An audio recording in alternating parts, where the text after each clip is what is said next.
might have lost some people for a while. They tried out some new one that might have been closer, had a good deal that weekend, a grand opening special. Through the long term, those stores maybe don't always have the inventory, don't always have that wild gummy that they're looking for, don't always have parking spot. The little things that add up to bigger success is what we still try to focus on and not get lost. What's going on, you guys? Brandon back at it again, and I have the absolute pleasure and honor of interviewing Travis Bowles. He's been in the cannabis industry for about 13 years now, beginning back in the medical Prop 215 era with Harborside Health Center in Oakland, and now runs purchasing for Velvet Cannabis retail locations in Martinez, Eagle Rock, Napa, and soon to be Brentwood in the near future. I hope you enjoyed this episode because he has 13 years of experience and this is something you don't want to miss. Travis, thanks for hopping on the Dispensary Marketing Podcast. Yes, sir. Good morning. Very happy to be here.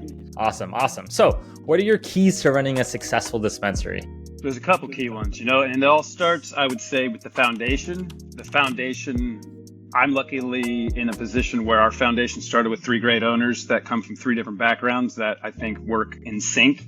One was from finance, one was from real estate, one was from cannabis sales. So their powers combined, they kind of have the 3 brains of the different universes that kind of, are required to get any business going off the ground. And then after that, my direct group is similar kind of backgrounds where I'm the cannabis guy, but I also have a deep background in traditional retail working at Best Buy back in my high school and college days. So I'm used to structured retail. It's not unfamiliar. And then my other direct co-workers are from traditional retail as well, in the sense of Target and Phil's Coffee. So our brain unit combined kind of comes from different specialized backgrounds. And I feel like our group together, we're very strong with those different angles. We have different mindsets, we have different ideas, and we have a philosophy in the office that no one needs to be right. We just want to get it right. And so with that philosophy, there's a great open floor discussion. Everybody's ideas are always considered, even some wild ones, but we're very grounded in our core group. And then from there, the foundation goes out for consistency, I would say, from sales, from training, to empowering all of our employees, including myself, to get the best out of everyone. Really identifying people's strong skills and just empowering them to be who they are and let them run with that. So consistency and efficiencies are what my couple of words are, being in the operational department, those types of things, will be it talking about consistency in products, availability in stocks, or even consistency with customer service, consistency with our messaging, our service levels, and even the consistency at the different locations. You don't have just one location that operates one way and another one that is less than or better, you know what I'm saying? So yeah, I'd say those right there off the jump. So you run purchasing for Velvet, and were you there at the beginning? Yes, I was there before we actually opened, and we were working off site before our buildings were put together and established. So we had an off-site office group in Walnut Creek that I was placing my first orders. We were kind of getting to know each other and different things like that. Yeah. Okay. So I have a very interesting question, because a lot of times I have owners are the ones that are mainly the people that I'm interviewing. So I don't necessarily hear it from, let's say, the employee standpoint. And I think if you were there from the beginning, you're more than just an employee, but for the purposes of this question, let's label you as such. So what made you decide to work with this team at the beginning? And what has kept you with the company, and how have the owners been able to create an environment where this is more so a long-term thing? Because a lot of times when I speak with owners, they have maybe their A players in terms of employees, a couple of B players, and then C players as kind of the hierarchy continues. But churn is also a big thing, where the A players are hey, I'm really, really good. I can take my skill set somewhere else. And in the cannabis space, I could probably make a little bit more money than what I'm doing, right? So what have been the things that have, that made you start with these guys and then also continue working with them throughout the process? Very interesting question. Yeah. So at the moment that I found Velvet even becoming an entity that existed, I had left Harborside already and was working at a distribution. As I left Harborside in the retail, I knew that distribution was going to be prevalent in the new era of recreation. It's kind of where the heart and soul of all the products and everything was coming out of. So I wanted to get some new skills. I did that and equally learned right away that I didn't enjoy distribution life at all. It was very putting out fires on both ends all the time. I'm much more constructive and creative in the sense. So I was literally like working that one job and had a window open for Indeed, and I found a retailer that was opening near my hometown, which was kind of an area that was underserved. And I was just like, who's even opening out there? I applied for a position that I didn't even care to have. I just wanted to have a dialogue, which was for the general manager position, but I wanted to be a buyer ultimately, and continue that. And lo and behold, one of the owners of Velvet was a former client of mine from another dispensary or another company when I was buying for the retail. So we hit it off and was like, we just kind of fast tracked and had coffee, had some conversations. And it was a perfect fit for me because what they were actually looking for was a buyer. They had already kind of identified their general manager. So I was like, that's exactly what I'm trying to be. And I didn't want to be a junior buyer anymore. I didn't want to be an assistant. I wanted to run my own department, which is exactly what they were looking for. So that worked out pretty well. It took a couple months from our original conversation to like make it come to reality. They were still getting all the last kind of things together with the license and the city department stuff.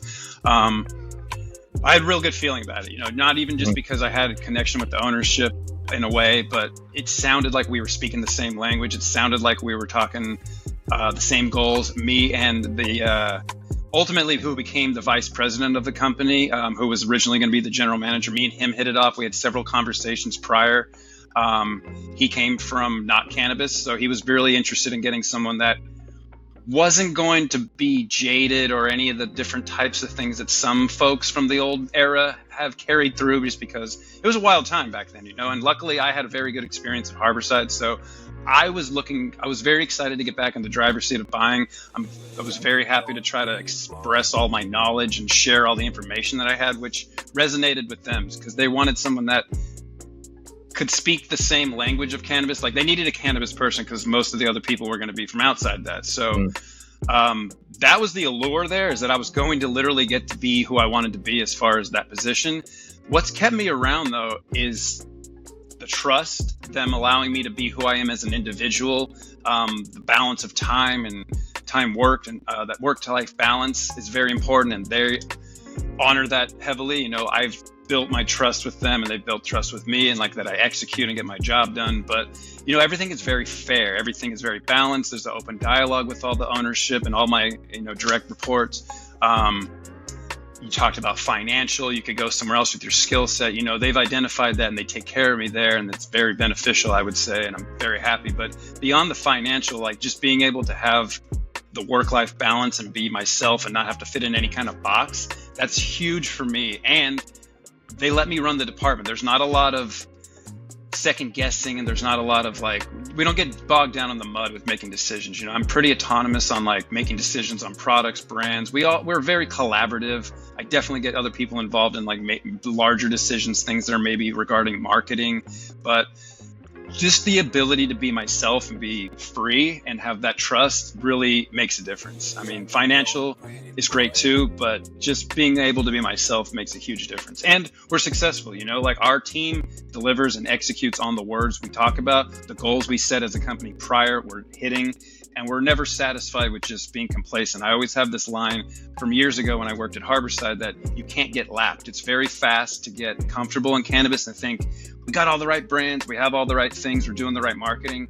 30 days goes by, something's changed. Someone's got a new formulation, some brand that was cooking doesn't exist anymore, some new store opens up, a new marketing campaign. So you always have to be re-engineering yourself and keeping it moving. Like as technology changes for us in the favorable, like there's more tools to use in marketing, there's more buttons to push in advertising. So we're always trying to just forward progression. Right. So would you say to the owners of dispensaries who are looking to retain their key employees is just to make sure that there is alignment in values of what they're providing to whoever that they want to stay on for the long run? Yes, that, and I kind of left out something. Like, we're very keen on reinvesting in our team. The turnover number was something that was brought up before we signed everybody up, and like we're really interested in investing in our team and promoting from within. We've had several employees that were bud tenders that are now running stores, that are in inventory higher positions, that have moved on to other locations and helped open new boxes. So that alone is something that we've identified early on, because we've noticed, you know, we're all selling the same stuff, but the difference that we can make is the experience and those folks. And what we've noticed in our experiences in regular retail or even cannabis, especially, the turnover is so high. You're continually training people, so you never have specialists.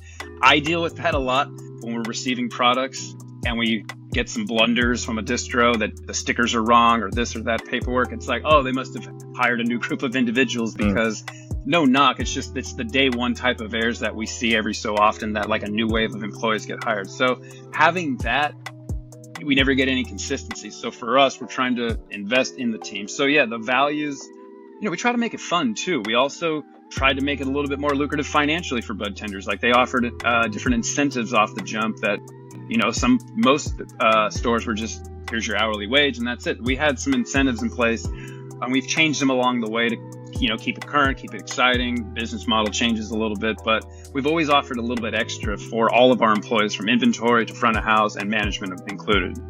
Right. That makes sense. So what would you say are your current biggest challenges and struggles right now in terms of running the shops?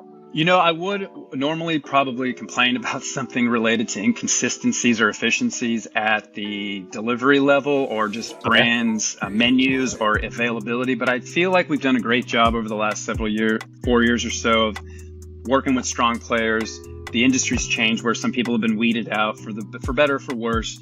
The consolidation is a weird concept because you want people to be successful in their own world. But truth be told, some people make and grow great products, but they're terrible at getting it to the door. So when they align with some of the major distros like Navis or KSS, a couple of the other major ones too, it makes it easier to work with. And so that's kind of lined up. So I'd say now, currently in this moment, my biggest challenges are some of the pricing and marketing type of initiatives that some stores are doing that I find very unsustainable and just outright gross, to say it the least. Is like, there's a lot of unthoughtful retailers doing just racing to the bottom type of phenomenons, which we all want to offer great prices. We understand that the world has financial challenges, gas prices, inflation, but we're not just trying to look across the street and go, oh, they're $17, I'm going to be $16. They're doing 40% off, I'm going to do 50% off. It's like, those are very unthought-provoking and short-sighted goals, I feel like.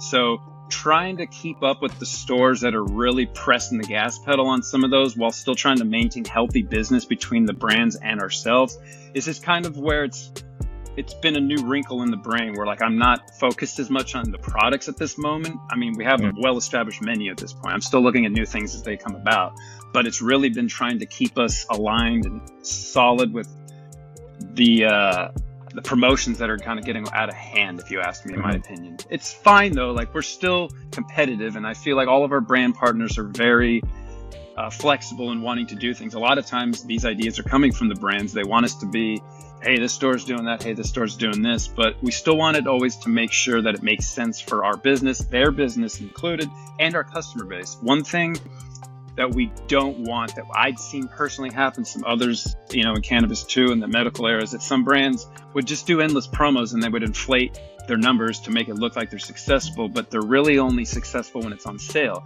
I don't find a brand success to be that when I have to continuously put it on a pedestal, do a song and dance, give away a free item, mark it down a whole bunch. Like I really like doing promos on brands that already have a good foundation. They already have excitement with the customers, my staff. They're well announced in the market already, and then we kind of bump them up to an even higher level by putting them on those promos. A lot of these brands that we do them with are the ones that have proven themselves organically with solid menu, availability, consistent deliveries, and their products ultimately that the customers want. It's really based on the customer experience at the end of the day. We want them to get what they want. We want them to feel excited. We want to hit them in the emotions like, oh my gosh, I can't believe they have these brands on sale. We're not just trying to take any free item and just give it away and kind of manipulate what our advertisement looks like. Because there's that going on too, where it's like buy one, get one, and you think you're getting a $60 item for free, but actually the get one is a $10 gummy or something. So we're trying to be, we're doing our own thing. We're not trying to get caught up in some of the race that is, but again, at the same time, be competitive. So that, right. I guess, in a long-winded story. Right. It's easy to sell something for free and easy to increase the amount of products that you sell when you're giving away the other one, right? Oh yeah. So on that, I guess, like, what are you guys doing? And again, you can keep it high level, but what in general are you guys doing to kind of combat, somebody looking across the street and saying, hey, this is 30% cheaper than what you guys have in your store. So like, what's kind of your process to kind of defend against this? Hopefully we're not that far off with somebody, but what we do is, I comb menus often to make sure our everyday price is still aligned. We have internal goals on margin numbers that we'd like to hit. It's definitely a rotating, or what do you want to call it, like a flex kind of margin where some are higher, some are lower, and then it balances out to be the number we're looking for, more or less. So I'm combing menus daily to make sure we're competitive, because I'm sure there's customers that are just arbitrarily looking, I want to buy this today, who's got the cheapest in my area. Then, we try to look at the promos that are being offered, keep those current, make sure that we're hitting them with different deals on the brands that you would expect. Again, like, not really brands that are just available to have on a promo, but like the brands that actually matter, the brands we're already buying, the brands that people expect, and then they're like, oh my gosh, I can't believe these name brands are on this discount. Beyond that, though, we try to stay to our values: good customer service, consistent menu. If the brand has the item, we're going to have it in stock. So if it's out of stock, it's probably just on the distributor. That's one of my main metrics, is just don't run out. I'm looking at inventory at a weekly basis at all three stores. I'm very ingrained in that. Trees, our point of sale software, has done, I'll give them a little shout, a lot of improvements on their back end software, and it's made my life immensely better as far as how much detail I can get out on days on hand and different things like that. But we're trying to pull all the levers. We do bounce back coupons to like use in your next visit. We do direct home mailers to targeted zip codes. We've done billboards. We just actually activated receipt paper coupons at grocery stores. That's already seen an immediate response in the first 7 days. We do a lot of local engagements. We're trying to get more engaged in various local markets. Like in Martinez, we go to a lot of Walnut Creek, where they had like a beer garden kind of, or a beer fest, and we're hitting, we've sponsored different like baseball teams, and we're just trying to get our name out there and just become more with the community. We have our general managers are involved in the Chamber of Commerce events, and so we're getting our name out amongst like the city council people and kind of showing them who we are as individuals, and the cannabis people aren't scary and spooky and different things. And they're always amazed by, oh, these are you guys? Like, you guys are hecka cool or whatever. It's like, yeah, we're not some down and out like burnouts or whatever. It's like we're regular people. So, I mean, we're trying to pull all the levers, like I said, and not get too away from what our values are and start to pollute and follow bad trends from bad operators. Going back to that excessive deals, sometimes the context behind those is those stores might not have a couple more months left. And so we're not trying to follow the trend on someone that's ultimately fizzing out. Right. That makes sense. I mean, so this honestly, perfectly transitions to the next question that I have is, what are some of the latest trends that you're finding right now? It could be different products, experimental products, different marketing initiatives, what people are doing, in store versus online. Are you seeing any trends, anything different than, that's been happening over the past couple of months or so? Product wise, I'd say the biggest uptick trending product is the all-in-one vaporizers. Vapes have always been super popular. It's kind of grab and go item. It's no smell. It's the least offensive, you could say, for people trying to get in. If you're worried about smoking, what's that? Inconspicuous. Yeah. It's more favorable for people that aren't trying to get actual smoke in their lungs. But the all-in-one also, to me, makes a lot of sense, because some of the more elaborate products like the live resin, live rosin, whichever, those products on a 510, often in my experience when I talk to people, if they like them or why they're not selling as well, is sometimes beyond them being more expensive is that people don't use them correctly. So put them on a 510 battery, crank it all the way up like they normally would, like a distillate or liquid diamonds or whatever, and then they have a bad experience because those live resin or rosin items should be used on the lower temps to get that delicious terpene profile that we've tried so hard to preserve, but then they just cook it and they're like, I don't like live resin. It's like, well, what battery did you use? Hot red. So I feel like the all-in-one gives the person the perfect experience dialed from the manufacturer at the optimal settings that they would like you to use it at. So it's a no-brainer kind of experience, and it delivers better there.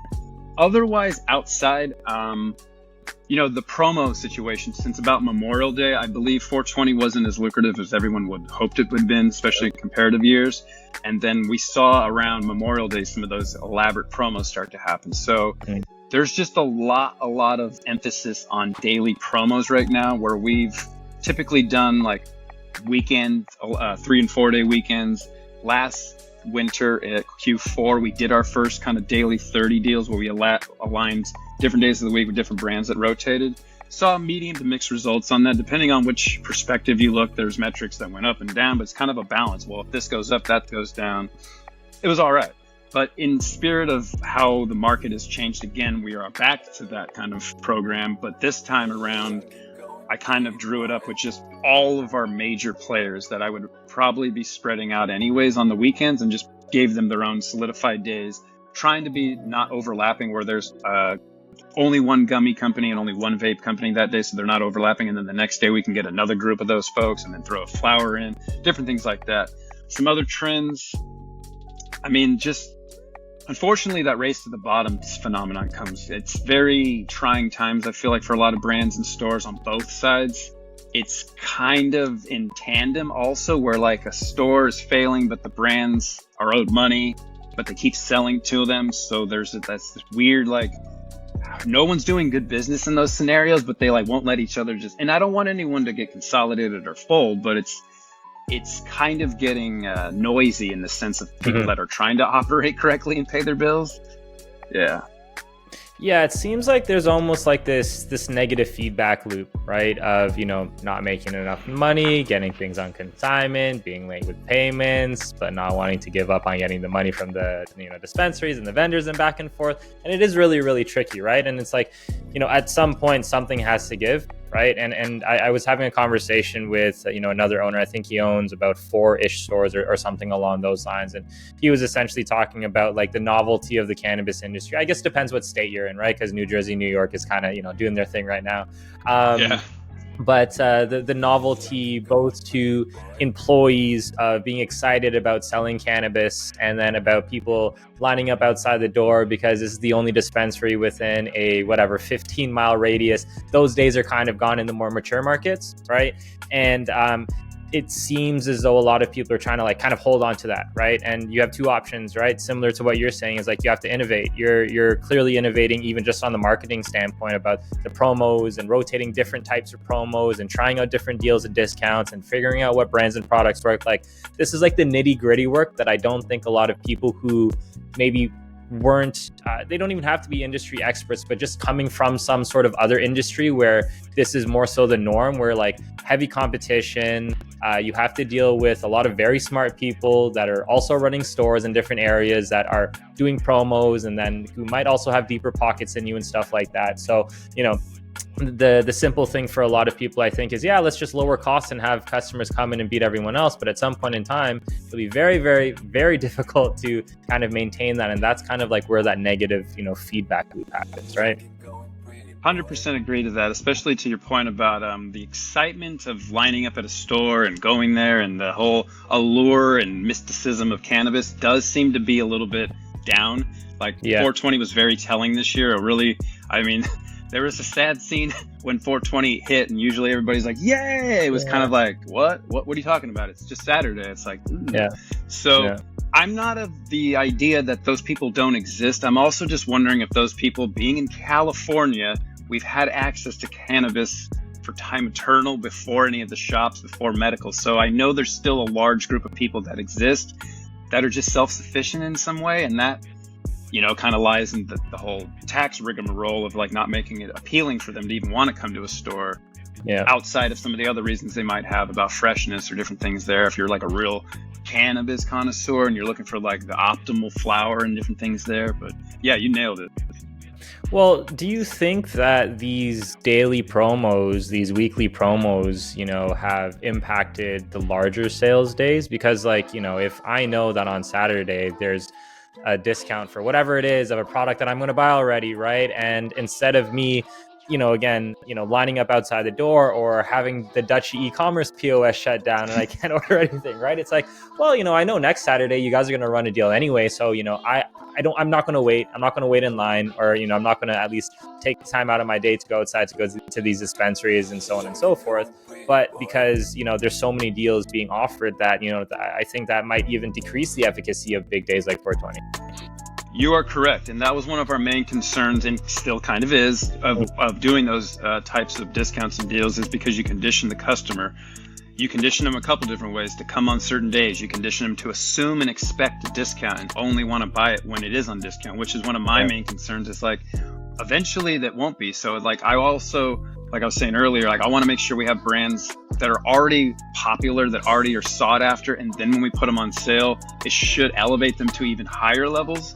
But I'm not in the business of like trying to grow some random brand and keep them along, push them along, just and try to do all this song and dance. Like at this point in time with multiple stores, especially, like we need to have that kind of established, and then we'll take the baton and like take it to the next level. So yeah, the concerns about getting people to only come on certain days definitely is a concern of ours, which is why we kind of been hesitant. But with the tide turning to like most competitors having these deals that they can advertise online, and you know, just the person that's shopping the menus, if they don't see, oh, look at all these deals that these guys have. And it's funny because sometimes it's not even a brand that they care about. They just want the retail emotion about it, the psychology to, oh, they're doing a lot of deals. Look at all these badges and banners. I have this conversation with brands often about, so tell me in your perspective, is it better for me just to bottom in the price and keep the margin as low as it can be to make me feel good and just have an everyday price, or put it at a normal price and then put the big slashing banner and the glowing sign online and then have it be the same price that we would have had it? That's the consensus, that people want to see that big flashy sign that says you're selling it for that. So it's a retail psychology game at that point, which I'm also interested in. So it's kind of fun in that sense. I mean, it's another wrinkle to the brain to try to learn like more philosophy on how to, like, again, inspires people emotions to be like, oh yes, I want to buy that, maybe buy two because I can't believe it's on sale. So we're still trying to be very cautious with those deals, to the point of even like putting some major brands that do have a good turnout on some slower days to try to initiate more sales on a slower day. So like, for instance, to throw Jeter, very popular infused pre-roll brand, put them on a Monday. Is Monday the most lucrative day to like get the most people? Not normally. So we're trying to lure in some of those people that are going to come down and get Jeters to kind of boost our Monday up. And then, so there's different strategies there. Again, like also not overlapping brands that are going to compete. I'm not going to put 3 pre-rolls on Monday, like, because some brands like to do, you know, all categories on different days of the week. That's a cool idea, but I feel like it doesn't bring out the strength of each brand. So like if I have 4 strong gummy companies, you know, like Kana, Kiva, Lost Farm, which is the same company technically, but they're different lines, throw in, who else am I missing? That's an obvious one. Like heavy hitters. I spread those all out so that way they can all draw in with their brand strength on each individual day and not just get them lost in all gummies on Wednesday or something. You know what I mean? Right. But before we get into that, I've realized that after all of these interviews, dispensary owners need a safe space where they can ask the questions that Google doesn't have the answers for. So what I've done is I've created the world's first dispensary owners mastermind group, where it's an environment of like-minded individuals who can help make each other's lives easier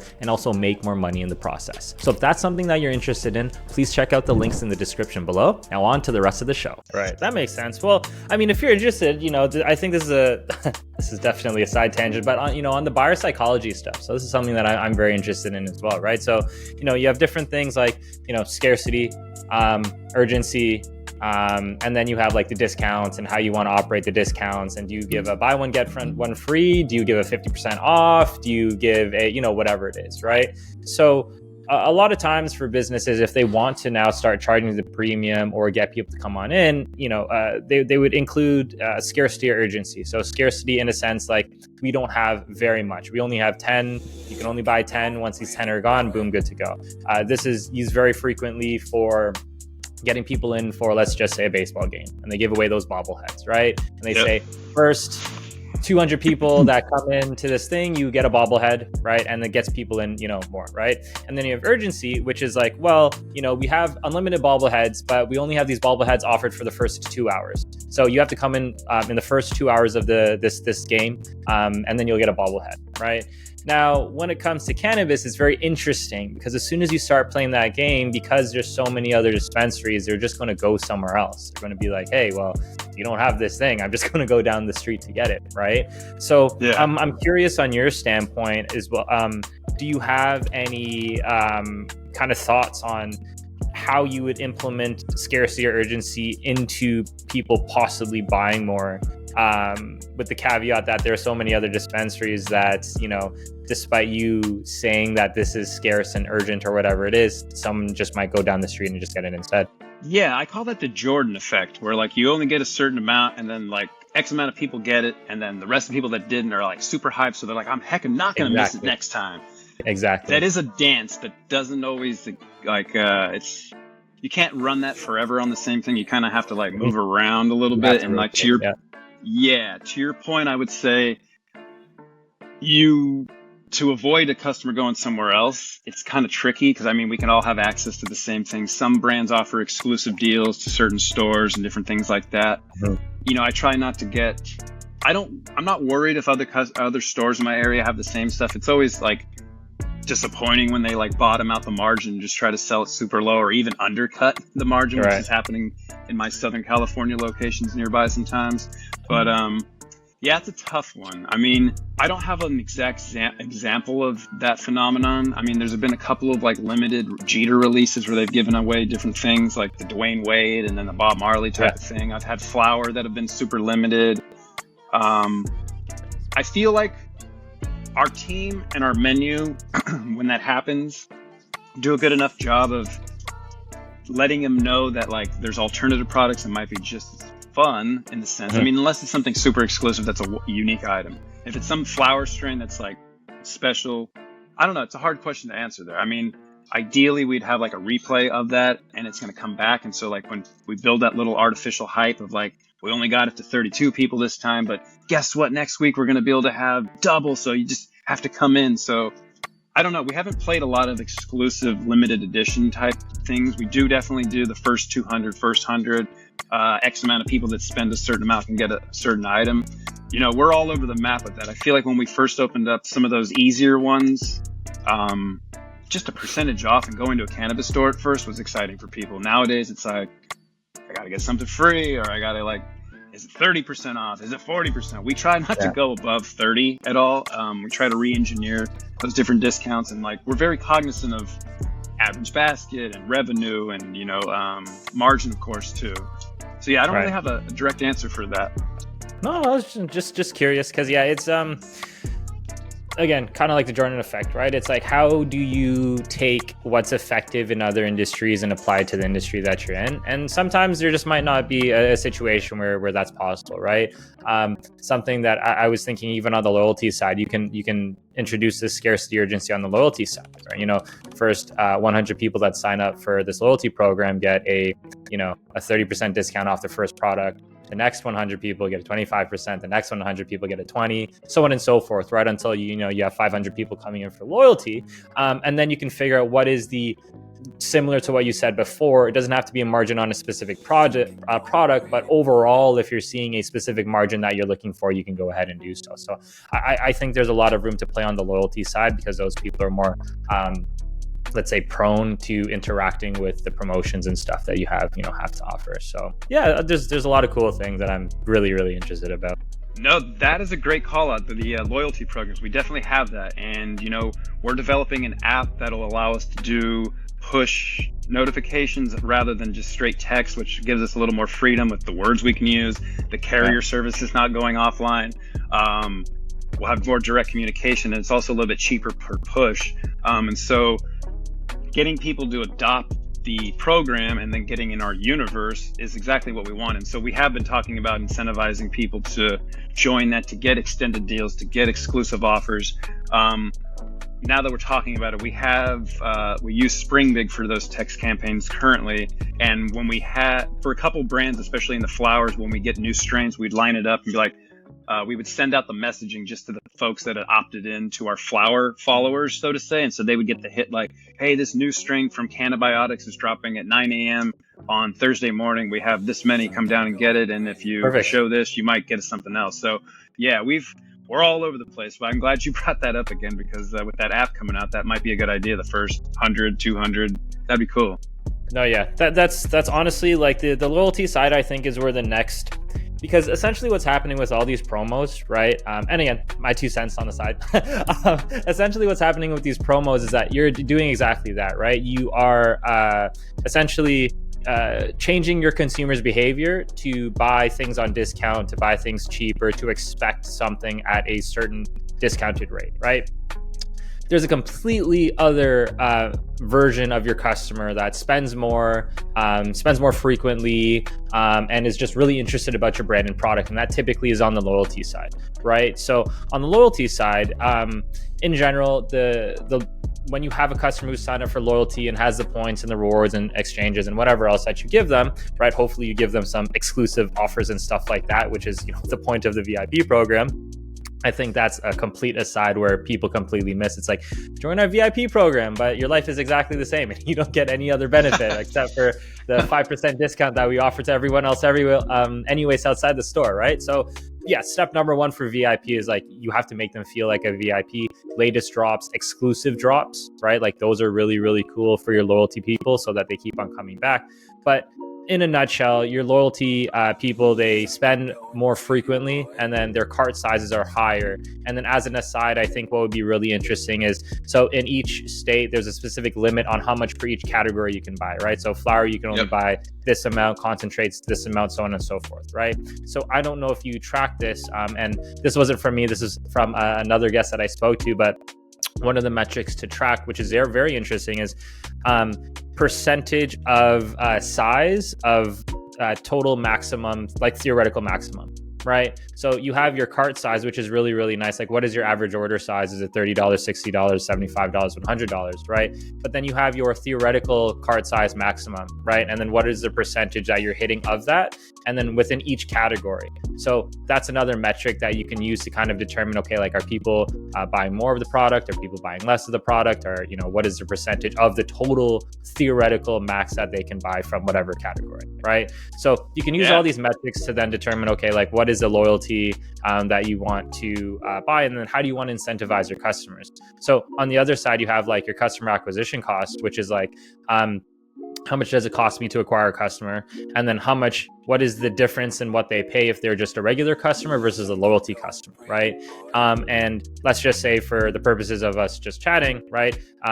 It costs, each customer that comes in spends an average of, I don't know, $45 to $60, depending if it's a good day or not a good day, maybe 75 to 100 if they do delivery, right? And it costs you whatever, a dollar, right, to kind of get that customer. Now, let's say if you give away a pre-roll for a cent, because you can't give it away for free, right? And the cost for that pre-roll for you, I don't know, $2, $3, $4, whatever it is, let's say $5, right? But on the other side, that customer is going to spend 1.5 to 2 times X in terms of their spend once they're loyalty customers. It's like, okay, I'll play that game all day. So instead of you conditioning your customers to buy 30%, 40% off, buy one, get one free, it's here, get this free thing, become a loyalty person, and then actually spend more. So I think that's the next wave of kind of like marketing, is like, how do you get people within your ecosystem? Because if you get your customers purchasing double, you've doubled the amount of purchases that you've made, right? By keeping everything the same. And I say that in quotes because it doesn't exactly work out that way from a math standpoint. But again, from a theoretical math standpoint, if you could get your customers to purchase more frequently and have an increased cart size, you are conditioning them to be better customers instead of conditioning to get worse customers. So again, that's my 2 cents of kind of what I'm seeing in this space. And I think that'd be super, super interesting once you get that launch for the app. I love it. Yeah, I'm all ears, man. Like, I love having conversations like this because outside perspectives are, I try not to stay in the tunnel vision, but I see what I see. And it's like, I need to know what's going on globally. And I mean, California, every little market's different. Like, we're in Martinez, Napa, and down in Pasadena, more or less. And it's 3 uniquely different worlds. And we're all in California, but it's like, my mind is like, that's all good over stuff. Thanks for sharing. Yeah, of course. No worries. If you have any questions, we can kind of chit chat a little bit more, tactical on the back end. So on the marketing side, you said something super interesting. So receipts, talk to me about that. Is that now a bigger piece of your marketing mix? Like, what would be your pie of marketing? Digital, online, offline, receipts, community, kind of like what's that general gist of what you guys do? I'd say I don't know the exact like spend numbers or partitions or allocations necessarily, just but in general, a gut feeling. You don't have to go super in depth about these numbers. For sure. So I mean, we utilize iHeartJane as our e-commerce website, which they're great, and they do a lot of brand engagements, so the brands can manage a lot of things that show up on my side of the platform. They have a top line banner that they pay for their items to be on top and scroll by. So if I have that product in stock, it goes across and it changes every 5 seconds or so. But we actually get kickback if the customer buys it from that link, and it kind of helps pay for our Jane services in a way. And we're very successful, and Jane is very happy with the amount of transactions that come through our ecosystem. So we have a great relationship with them. They share a lot of great analytical data. They're always trying to move the needle forward and be more robust, give us better reporting tools that are easily to digest. There's a lot of data, but sometimes you can't correlate it to anything because it's just junk. And so like they can actually present it to a digestible format. Like I mentioned, Spring Big we utilize with brands, and we do it ourselves. There's a lot of brands that are offering to sponsor, like we're already running a promo, so they'll like want to shoot some text messages out. We'll do that on our own too. So we kind of have a shared partnership there with different brands. Our weekly in-store Velvet promotions get like a couple emails sent out to the customer base every week, if not twice, on different things, just highlighting the initiatives going on to keep them current. Like I said, the app is coming out, so we'll have more direct communication through those push notifications. Billboards have been a prevalent part of our marketing throughout. I'm not sure how many we have currently in this moment, but we've done a lot when we've opened up new markets. Like when we first opened Martinez, we were scattered around the major freeways on both sides coming in. Eagle Rock had a couple down south before we opened, and up until Napa had couple of different billboards on different major thoroughfares out there in that part of the region. So just pushing that brand awareness, doing things like this. A couple of the owners have been on other podcasts or different write-ups in like Rolling Stone and different things like that. A lot of local engagements. We have a relationship with the Walnut Creek newspaper in town. It doesn't have a lot of followers, but it's still another like push for that community. We've been getting more drilled down, and even at the store level, we've opened a couple of Instagram accounts that aren't just the corporate account, you could say. We've allowed the individual stores to kind of run it very carefully, because you can't put products on there, you get taken down and no pricing, but more of the social aspect, looking at the team, having fun, doing silly stuff in the store, making signs, making reels, you know what I mean? And that, to me as a customer or just a human, I always felt that when you saw the team of a store having fun, you wanted to be their friends. You wanted to be a part of that. Or like if that's the person that helped you yesterday and you see them online, you're like, hey, I know that person. That's cool. Those types of human engagements go a long ways, I feel like, and it's very, very free to do those types of phenomenons. And I don't have any metrics to say that it's helped or not, but we have a lot of good comments that come back, and we have fun with our marketing. Like our creative team does a great job with different campaigns, making us look beautiful, real dial, but also having a lot of fun. Like we did some parodies of like different holiday marketing campaigns that you would see, like the Toyota-thon type of things, and Lexus Forever, and then the Diamonds thing for Christmas. So they re-engineered a couple of those to make them cannabis and velvety, which were awesome, and it was a hit. I had other stores hitting me up like, wow, you guys did great marketing on this. Oh my gosh. So what else is there? Like the receipts we mentioned. So that was the latest thing, grocery store receipts. There's some other stores that I'd seen pop up on there. It kind of took a little while to get that one off the ground, but as soon as we did, there was immediate adoption. Like in Martinez especially, we have a pretty good customer base that's north of 50, and a large female base. And so there's a lot of people that go to the grocery store that are still into that coupon era of their times. And so we've seen them come back pretty good, and it's just another way to show that we exist in the market. Like when you're seeing, the more times you see something, the more familiar you get with it, maybe even the more comfortable you get with it. And I've always been of the idea that like some of these cannabis brands that are successful might not be the most successful operator or even business model, but when people see their billboards or their sign in a magazine or they're at every little event just doing something, you become more familiar seeing it, and you're just like, oh, I've seen that name 16 times now. They must be doing something good. They must be, all the positive words there. So I just feel like it helps continue getting our awareness out there in those types of arenas.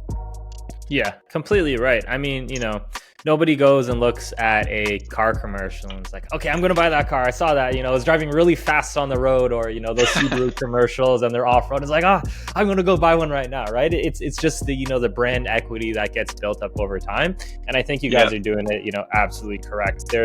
I talk to my clients all the time and I'm like, look, you don't need to be this nationally famous, recognized brand, right? If that's your goal, great.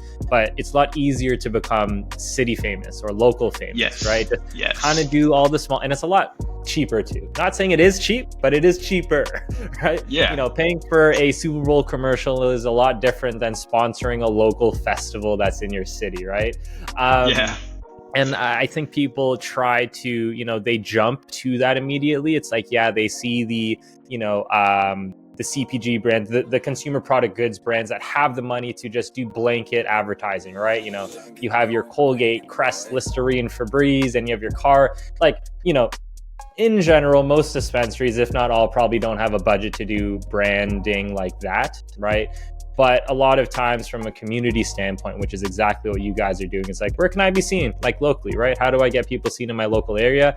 And honestly, even cheaper, how do I go about and get famous within a 10-mile radius of my store, of a 5-mile radius of my store, not even my entire city, right? How do I ensure that everyone within this 10-mile radius just knows that we exist, right? And I think that makes the job of trying to market your store a lot less daunting. It's like, I think I can do that, instead of trying to compete with Joe down the street, 20 miles away or whatever it is. It's like, let's just get my brand out there. And then I know if I play the long game, I'll succeed in the end. So that's my hypothesis anyways. Exactly. Yes, the long game is where I'm at. Slow and steady, consistency, incremental growth, organic growth at that too. You know what I mean? Yeah, I agree with you 100%. Awesome. I'm glad you do. So in terms of metrics, right? So a lot of the things I think from a business standpoint, especially, someone like you who's been in the game for such a long period of time, you probably have just a general intuition about things, right? Like, this kind of doesn't feel good. This feels a little bit off, that sort of stuff, right? But in terms of metrics and data, right? You mentioned, Jane provides a lot of data, Trees provides a lot of data for you. What are the main metrics that you're taking a look at, just so that you see that things are progressing, at least in the right general direction?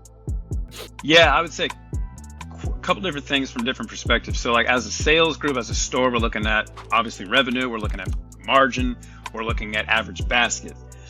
Those are like the main sales kind of numbers we're looking at there, overall revenue, like I mentioned. And then year over year, month over month, week over week kind of differences. As a purchasing manager, inventory, buying, and different things there, I'm definitely looking at margins too.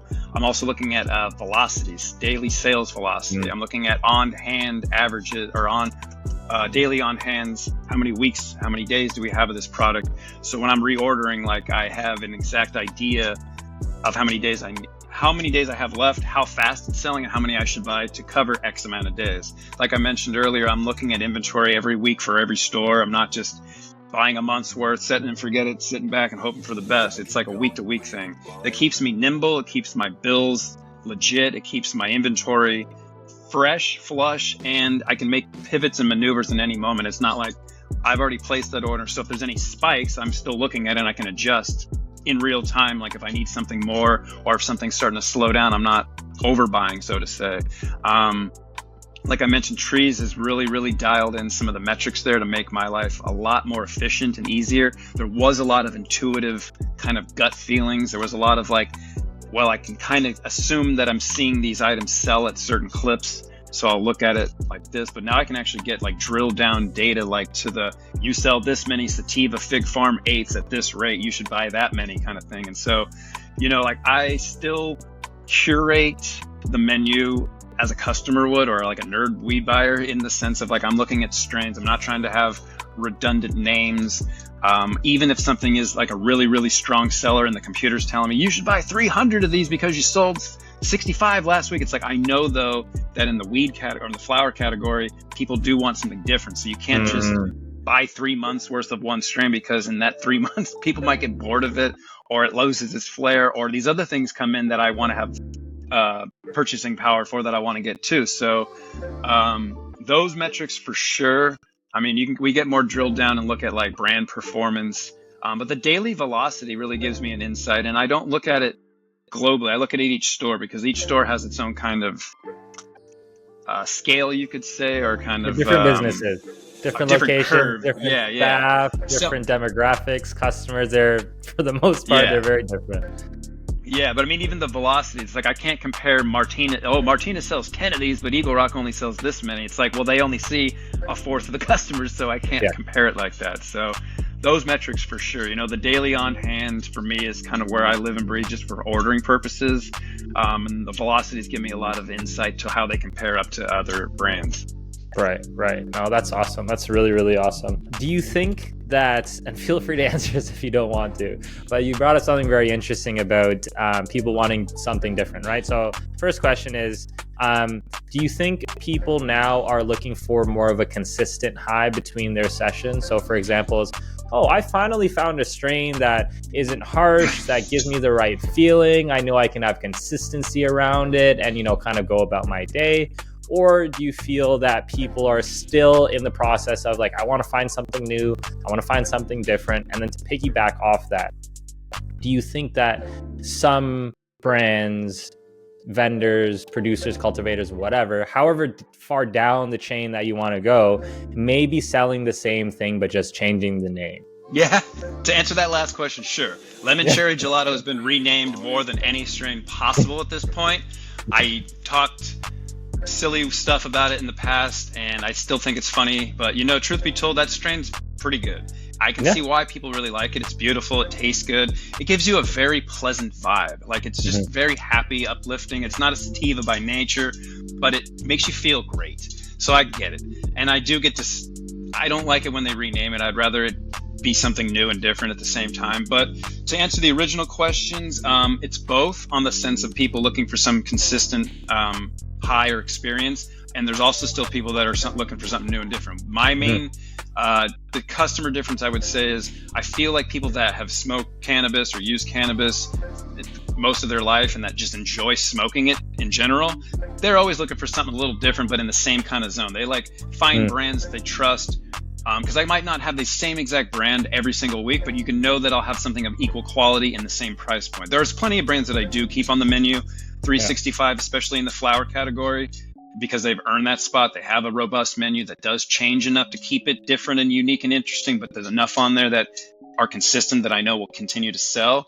So as newer customers come in, though, I feel like if they are, which most of them seem to be, looking to fix something, enhance something, or modify something of their life. And so when they do find the product that works, there's not really a reason for them to want to switch unless they're forced to. Like with gummies especially, we don't change the brands up. We have that brand, we're keeping it, they maintain, we're not going to disrupt that, because a lot of edible and gummy purchases specifically are regimented habits, meaning like customers come in and they know exactly how many they need to eat, they know exactly how much it costs, they know how to budget for that product, they know how it works, they know when to take it, and there's no reason for them to switch. And these gummy companies are continuously releasing new flavors, new formulations, new cannabinoid ratios, a lot of redundancy across the major brands that all have the same flavor with the same cannabinoids, and they might just be a different milligram rating or price point. But at the same time, customers are like, I still like what you've been selling me for the last 5 years in Camino. So it's like, why do I don't even want to look at the new stuff. So there's that. But then there's also people, I would say like myself, who are like, I love all this stuff, and like there's something new, or a new terp profile that comes up that's slightly different, or a new kind of just flavor, you know, I'm interested to try that. So I'd say there's a little bit of both, but I would assume, in my perspective, is the newer customers that come in are a little bit more like, we want something that works and we want to stick with it, which isn't always possible in the flower department, just because they are, even if I sell them the same strain from the same brand, it still might offer this much difference, better or worse, because they're on harvest cycles and each batch is different. A winter cycle might be different than a summer one. That terp profile might have pushed just a difference of this, or maybe they didn't flush it like that, and so that harshness did or didn't come back this time.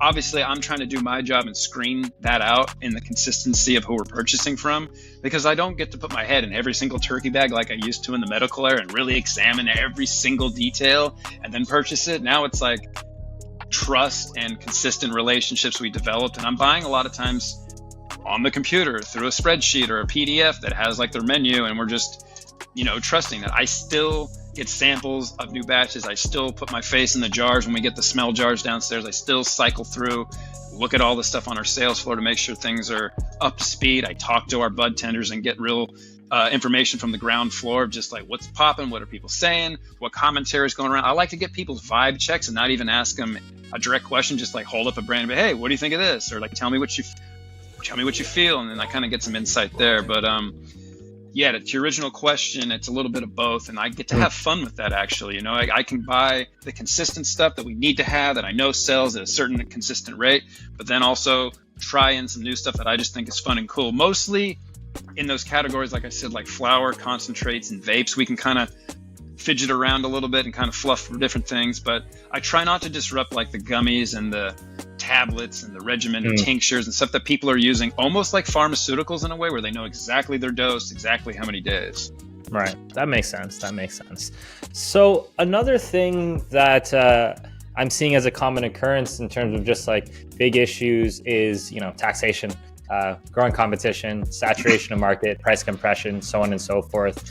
And I think when it comes to entrepreneurship as a whole, you want to be able to kind of control your destiny, right? You started your own business. You're like, hey, I'm going to work really hard and be able to do these things, right? But when it comes to increased competition, taxation, all of these things that are outside of your control, it's very difficult to kind of come to terms that it's like, okay, all right, fine. These things are not in my favor, but what can I do to kind of put one step in front of the other? So I guess my question to you is, what are you doing to put one step in front of the other to kind of combat some of these issues that you can't necessarily directly control? I'll start with the tax part because there's a little bit less to do there. At least I feel like it's kind of is what it is at this point. Like obviously we can vocalize our opinions and our concerns to the government, city council, encourage customers to write to their local congressperson about why they don't want to pay 3 taxes on our receipt, all those different phenomenons. Luckily and thankfully, our group is very dialed and we're professional in our bill payments and our money management and those phenomenons. So I know it's one of the pinch points of the industry for a lot of operators on both sides, brands and retailers, keeping the funds allocated to the correct entities and making those payments on time, because as these tax payments come, like that is one of the part of the industry that you could get shut down on. Like it's not like in alcohol where if you miss a payment to a distributor on day 31, they take your license. You can't open that day. You can't do anything. I don't really want cannabis to be that egregious, but I also feel like people have made it to the point where they've gotten so far outside of reality that we might need that, because it's not helping me as a brand that does pay our bills on time and it does do all the right things to have to compete with some of these other stores that are artificially being supported on not paying their bills and these other phenomenons that they're still able to exist. That aside, we just kind of try to manage ourselves and position ourselves correctly financially. Going to the other side where there's a saturation, race to the bottom, more stores than maybe some markets need. We've tried to position Velvet's being in underserved areas. So Martinez off the jump had no dispensaries. The closest ones, to your point, was about 20 minutes away going towards Antioch, if you're familiar with that area, going over a bridge to another location, which caused people to have to pay a bridge toll. So that was, not favorable. And then going way out to like Oakland and different places. We definitely had delivery services in our area, but kind of some interesting luck. We opened in the thick of COVID in 2020 in May, and so people were home. They had a little extra money. We were a dispensary. We were the first one in town, so it was a really large destination, a really exciting place to go for people, and we ran with it. So we got a leg up in that market pretty good. We also were all basically from the Bay Area, so we had a lot of local friends and following and family that we've kind of been brewing up the excitement in all of our different like arenas, from the ownership group to all of my people and myself. So we kind of hit the ground running in Martinez as the local town favorite. And so we've been trying to maintain, as we've had 5 or 6 open around us in the last 4 years, being cognizant of those prices, sticking to our own values, really hammering down the best customer service. Because it's like we might have lost some people for a while. They tried out some new one that might have been closer, had a good deal that weekend, a grand opening special. But through the long term, those stores maybe don't always have the inventory, don't always have that wild gummy that they're looking for, don't always have a parking spot. Because like we actually have some decent parking in Martinez. And so the little things that add up to bigger success is what we still try to focus on and not get lost in, oh my gosh, they're $2 cheaper. Oh my gosh, they did this. It's like the long play, as you mentioned earlier, is kind of where I particularly am at, and the rest of the group too, is just not get outside of our values and what our core beliefs are. It is challenging because like when people see those different prices, they want to drift. I definitely made price adjustments, and we've come down and maintained that, making sure that we're still in the game, and if not better. Sometimes I find myself still cheaper even with the prices that I want, and we're killing it. So it's like great. I'm happy that other people want to push it up. In Southern California, I do experience way more price pressure.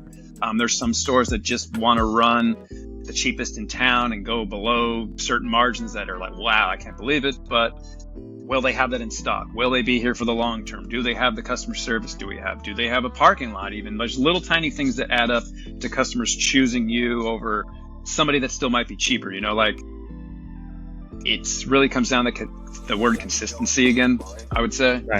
Right. No, awesome. So where do you see the future of the cannabis industry heading? Couple places. I feel like overall it's a positive thing. It's going to be able to be accessed easier for more people as we keep going. There's always like a up and then back, 2 steps forward, 1 step back with the federal government, the local governments. The taxes don't help us at all. But I feel like overall we're going in the right direction overall.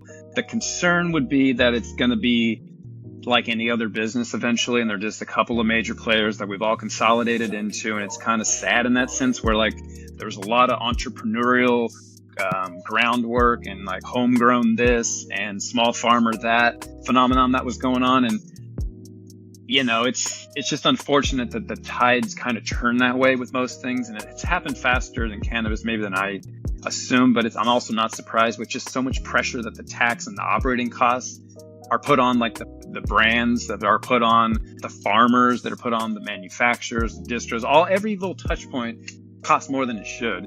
And the government doesn't see the way of, if you lowered the tax, we'd actually have more customers and you would still get more taxes paid to you by not just putting a higher percentage on us, because that actually deters customers.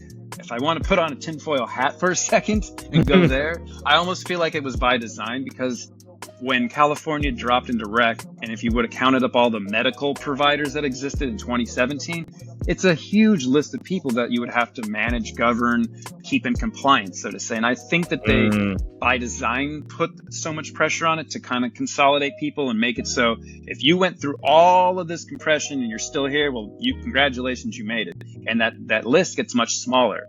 Hopefully along the way, people that were doing the right things in the farm or the producer or one brand item, they position themselves hopefully with a larger outfit that is still respectable, that's still keeping them empowered, is still keeping their brand alive. But it's like a necessary kind of partnership, you know what I mean? Where like I mentioned earlier, some people are great at making something and growing something, but they can't get it to the door. So when they let go of the reins and don't need to be a full distributor and manufacturer and just let somebody else distro that's all they want to do, that's like a perfect marriage to me, because then I can get your products consistently. You can focus on the part you like, which is hanging out at the farm and touching plants and growing, doing that. But then let other people drive those trucks and do the boring stuff that they love to do and they're designing their business for. So right. I think it's better. I think it's going to be more acceptable. I think it's going to be a wider access. I feel like interstate commerce will help a lot.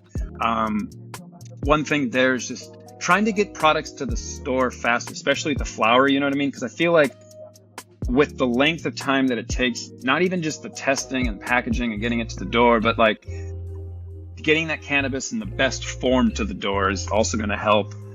Just show others that maybe don't like going to dispensaries because the quality or the freshness isn't exactly where they want, because they're used to getting it from their direct provider on the exact day that it's the juiciest, most robust, perfect terpene profile, all those different phenomenons. So I think it's going in the right direction, but it's just there's going to be a lot of consolidation that could feel not so good. But if we position ourselves right and do honest business, I think it can work out. Right.